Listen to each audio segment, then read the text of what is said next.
So today I'm going to see how easy it is to change the injectors on this car.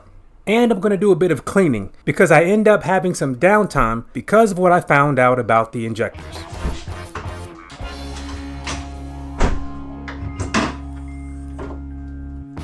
I'm going to make sure there is no fuel in the lines. It should be alright. See where the fuel pump fuse is. According to this legend on the fuse box cover, it's this one right here, this 15 amp one. So that's the one I'm going to remove.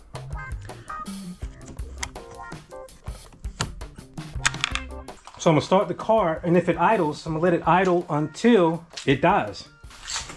Oh, where's the daggone key?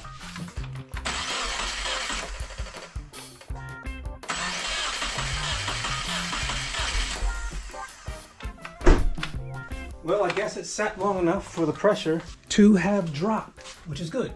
I'm going to DC the negative battery terminal yet again. So the injectors are right here and right here. Matching ones on the other side. So the intake manifold has to come off. So I'm going to get to the business of doing that. So basically, everything on the intake side somehow is connected to the intake manifold. So I'm going to start with some little stuff and make my way around to everything.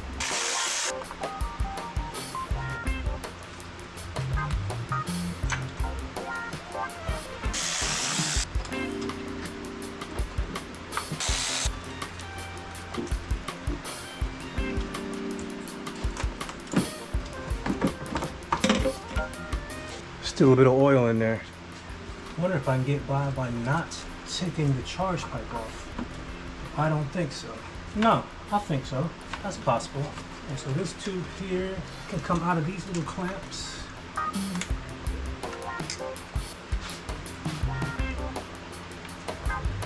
gonna go ahead and take these little clips off.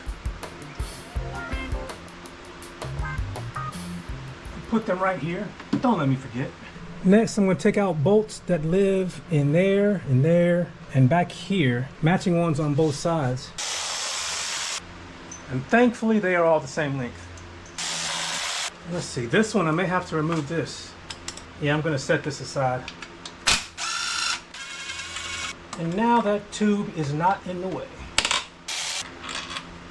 I believe this is the EGR flange that I disconnected last time. I said last time, but when I was doing the EGR stuff. So I don't have to disconnect everything that is connected to the throttle body. I'm going to remove the bolt that is right here and the matching one on the other side. But that would be a lot easier without this coupler. I was hoping to leave it on.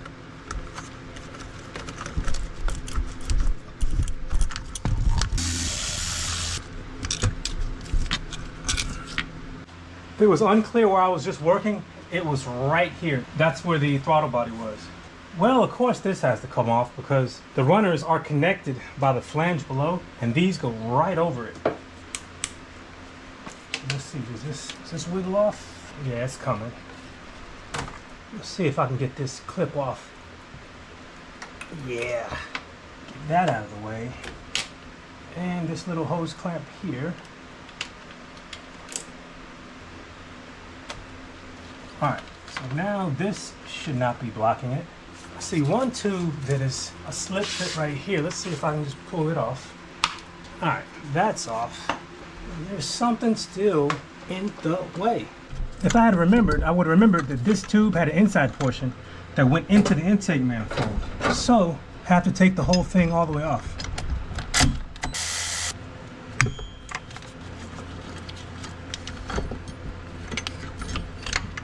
Drop the bolt and the gasket behind the intake manifold. Hopefully I can see it better when I take everything off. Let's see, what else is there? What else is there? Shouldn't be much. So I'll push all those tubes through. Let's see. Sit this out of the way. These two little valves are connected. That's one, and that's the other. And I really think that's it. Am I wrong yet again? Let's see. Just need to squeeze it past the charge pipe, which probably should have been removed.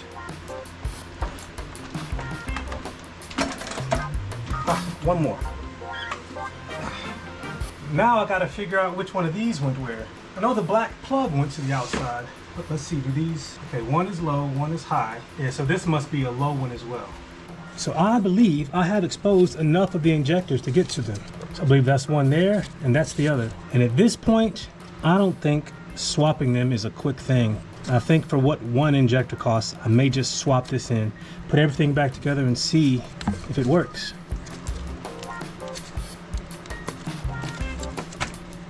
So I'm gonna disconnect both of them and see about getting off the rail. So it looks like this rail is only connected to lines in two spots, right there and right there.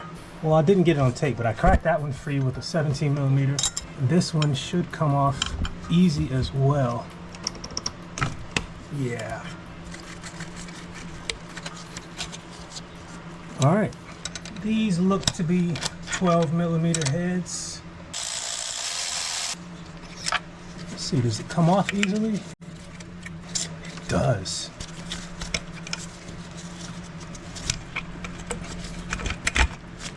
And I got lucky. The injectors came with it. At first glance, the one without errors seemed a bit dirtier than the one with errors, but both of them have these little seals that I think need to be replaced. And of the two, look how dirty this one is. So maybe it'd be a good idea to replace them all.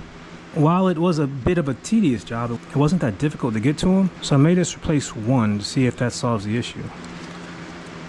I'm guessing these are just spacers. I'll have to look at the manual to see what their job is. Yeah. I'd like to take this out. Well, I guess swapping them would be easy. At this point, then I'd have to go back in if one of them proved to be bad. So I'm gonna have to stop because I'm gonna go get a new injector and put it in rather than swap them around, because if the new injector gets rid of the error, I'm going to leave it for a while. I don't want to have to go back in here and take all this stuff off again.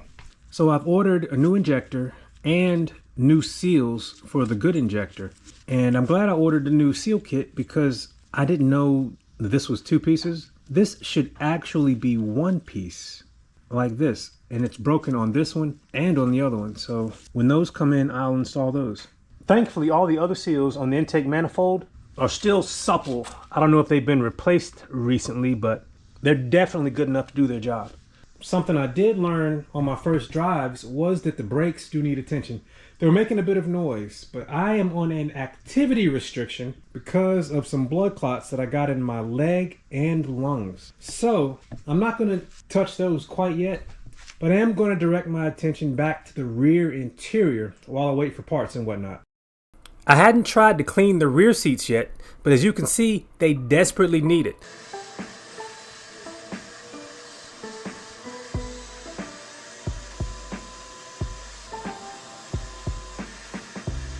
So the vacuum has done its job. Let's see if I can get those stains out with this. Only problem is last time I used it, it leaked all over the floor. Let me see if I can fix it and then address this seat.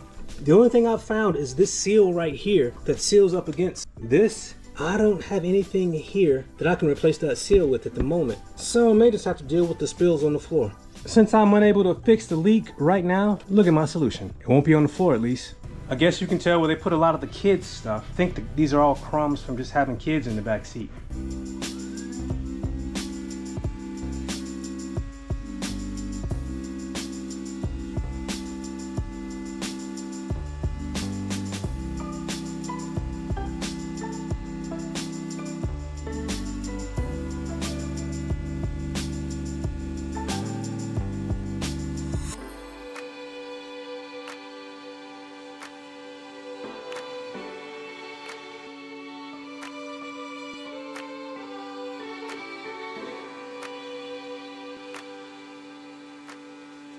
I wasn't sure how well it was working. Now I know it can't pull up dirt from the depths of the cushion, but it can pull up anything that soiled the surface. And around here, you could see that it was sucking up a lot of the stains. But when I went over here, I don't know if they just never use it or this is where the child seat was. The cleaning water came up clean from the get-go. So there was a definite difference from this side to this side. It lets me know that even though it's old, secondhand, and leaky, it still works. It's the next day and the seats are dry. And all the area in the back of this seat is a lot cleaner, but it's a bit blotchy. And I don't know if that's something that I can fix, but I'm gonna try. I'm gonna hit it another time with the cleaner and see if I get anything else off of this seat. But that is an improvement.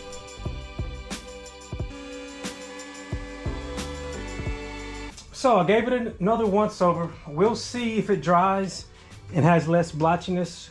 But for now, I'm gonna move on to the windows. I saw some greasy nastiness on the windows. I don't know if the camera picks it up, but this is the window from the outside. It's dirty, you can see that. Normal outside wash will get that. But I'm assuming this is where the kids sat because the inside looks disgusting. I have not cleaned the door cards on the back yet, even though I have done the carpet. I do not remember buying this. Either someone gave it to me or my wife picked it up. Nevertheless, I'm gonna see how it does on this window. That's with one swipe. It's nasty, but not as nasty as I thought. Oh, now that's nasty as I expected. I don't know how a car gets this filthy.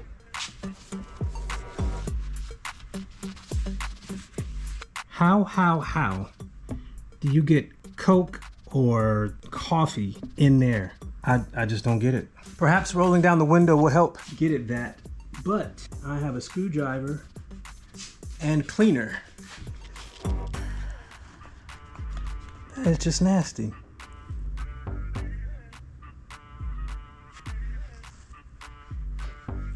That is a lot better.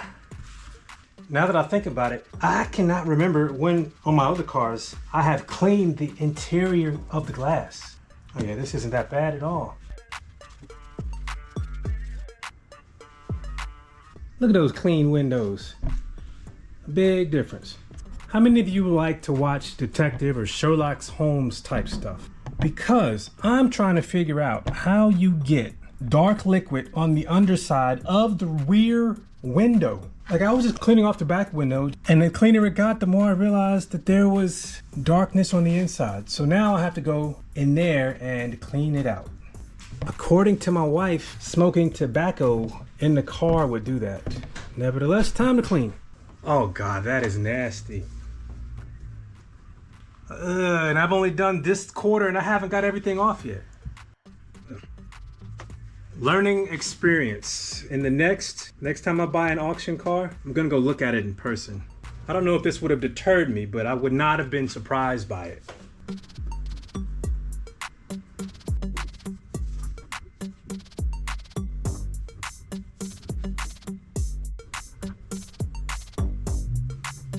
With the dry rag, I'm still picking up a bit of that dark liquid. If y'all know what that is, of course, my wife said it was from smoking. Let me know.